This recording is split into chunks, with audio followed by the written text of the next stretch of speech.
Hey guys, welcome back to Luke's Garage. Today we are working on the Blazer, as always, and as always we're fixing a leak. One day I might not have a leak to fix and then I don't know what I'm going to do.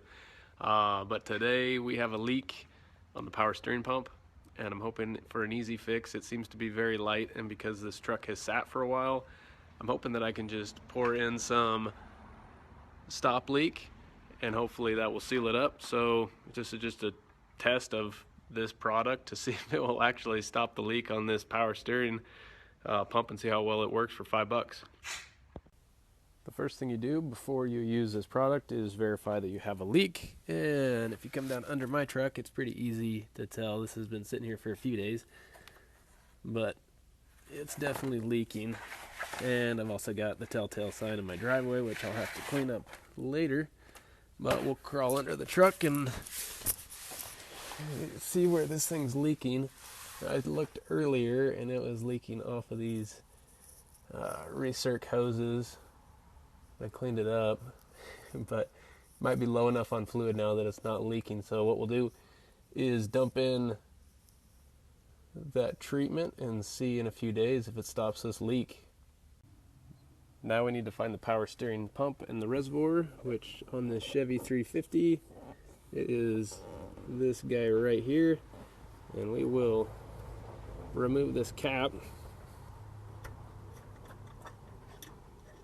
take that out, and look at the stick, and it's not even wet, so I don't even have fluid on there. So this will be interesting to see how well this product actually fixes this power steering pump and actually how bad it leaks. I have my funnel, and I will put that down in the reservoir so I don't spill any of this fluid when I dump it in there. And with your engine off, you want to take this and just dump it in there. You don't want to overdo it. So you want to maintain your actual fluid level in your power steering reservoir with the dipstick. And take a few measurements every now and again just to see if your level's correct. You don't want to overfill this. If you do, it's okay. Just take a turkey baster and pull some fluid back out. And as you can see, I think you can kind of see the fluid back there. We are pretty full. I might have to pull a little bit out of there, but what I'll do is turn the truck on and move the steering wheel back and forth to circulate this fluid through the system.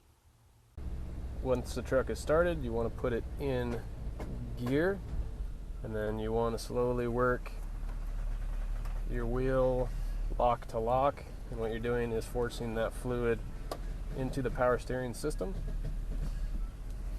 We'll do that a couple times, just really slow.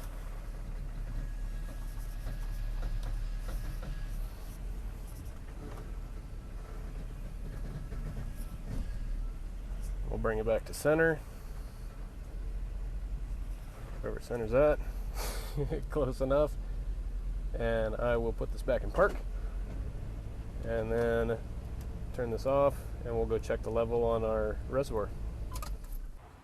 Coming back to the engine bay, I'll take my dipstick and we will check the reservoir depth and see where we're at, and we are hot,